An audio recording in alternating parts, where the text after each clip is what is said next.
दोनों पलटी मार रहे हैं, चूंकि जिस तरह से कल की घटना तो खैर अलग है, उसके लिए कहा जा रहा है कि चिराग पासवान अगर गायब हुए आमंत्रित करके और नीतीश कुमार पहुंचे भी, इन सब के पीछे भारतीय जनता पार्टी है। और इसलिए है कि भारतीय जनता पार्टी ने ईडी को दिखा दिया है कि हम कैसे आपके पीछे लगा सकते हैं। तो चिराग पासवान हो सकता है कि उस वजह से भारतीय जनता पार्टी के इशारे पर काम कर रहे हो। लेकिन पिछले 1 महीने 2 महीने से जिस तरह से जेडीयू के बीच में यानी नीतीश कुमार और चिराग पासवान और तेजस्वी यादव, इनकी बीच की जो ट्यूनिंग दिखाई पड़ रही है, वो ऐसा लग रहा है कि एनडीए गठबंधन से इनका नाता टूट गया है।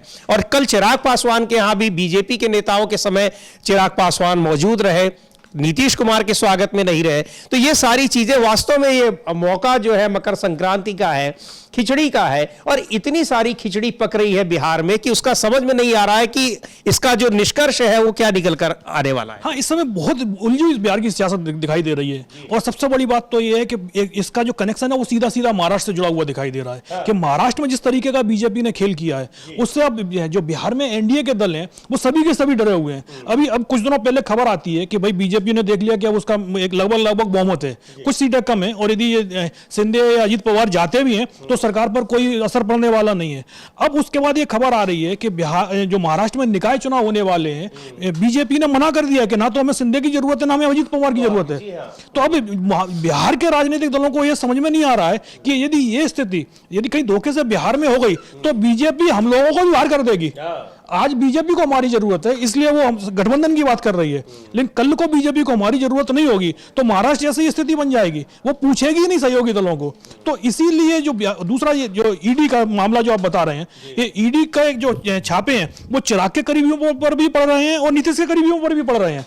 ईडी दोनों को एक तरीके से जो बीजेपी है वो ईडी के सारे दोनों को डराकर भी रखना चाहती है।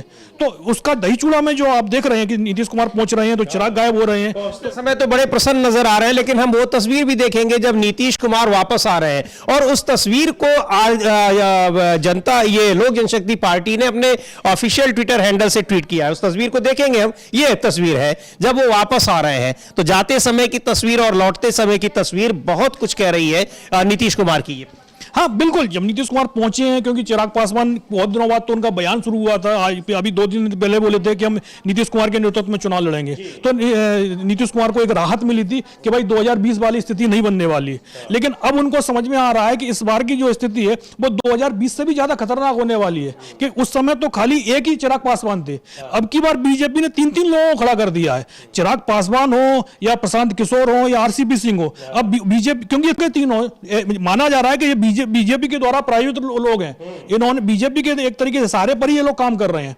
तो एक बात यह भी है कि चिराग पासवान ने 2020 में ये कहा जाता है दूध का जला हुआ, बीजेपी ने चिराग पासवान का इस्तेमाल तो किया, लेकिन आपने देखा होगा चिराग पासवान ने अपना काम किया, नीतीश कुमार की पार्टी के जो विधायक थे वो आधे कर दिए। लेकिन उसका चिराग पासवान को उसका फल क्या मिला? बीजेपी ने एक तरीके से चिराग पासवान को ही निकाल के बाहर फेंक दिया था। उनकी पार्टी टूटी तो बीजेपी नेता चिराग पासवान से मिलने तक को तैयार नहीं होते थे। उनके चाचा को केंद्र में मंत्री बना लिया गया था। अगर लोकसभा चुनाव में चिराग पासवान की बीजेपी को जरूरत नहीं पड़ती तो संभवतः चिराग पासवान तो अभी राजनीति के जंगल में खो गए होते, बियाबान जंगल में। बीजेपी ने एक तो सीट भी कम कर दी, जबकि रामविलास पासवान से पिछला उनका गठबंधन था तो एलजेपी को 6 सीटें दी थी और एक राज्यसभा की सीट भी दी थी, कुल 7 सीटें दी गई थी। लेकिन अब बीजेपी ने पहले तो उनकी लोकसभा की सीटें कम कर ली, राज्यसभा की सीट गायब कर दी, और अब यह कहा जा रहा है कि विधानसभा में भी बीजेपी उनको 20-25 सीटों से ज्यादा का ऑफर करने को तैयार नहीं है। तो जाहिर सी बात है, चिराग पासवान को यदि बिहार की राजनीति करनी है तो जाहिर सी बात उनको एनडीए से अपनी दूरी दिखानी पड़ेगी। क्योंकि चिराग पासवान कई बार बोल चुके हैं कि वो दिल्ली नहीं बल्कि बिहार की राजनीति करना चाहते हैं। उनके टारगेट पर सीएम और डिप्टी सीएम की कुर्सी है, जो बीजेपी उनको देगी नहीं, और ये कुर्सी उनको यदि मिल सकती है तो फिर महागठबंधन के साथ में ही मिल सकती है। और इसीलिए चिराग पासवान लगातार महागठबंधन से करीबी बढ़ा रहे हैं। और नीतीश कुमार की गायब हुए हैं उस पर तो सीधा सीधा दिखाई दे रहा है कि चिराग पासवान पर बीजेपी का जबरदस्त दबाव बना हुआ है।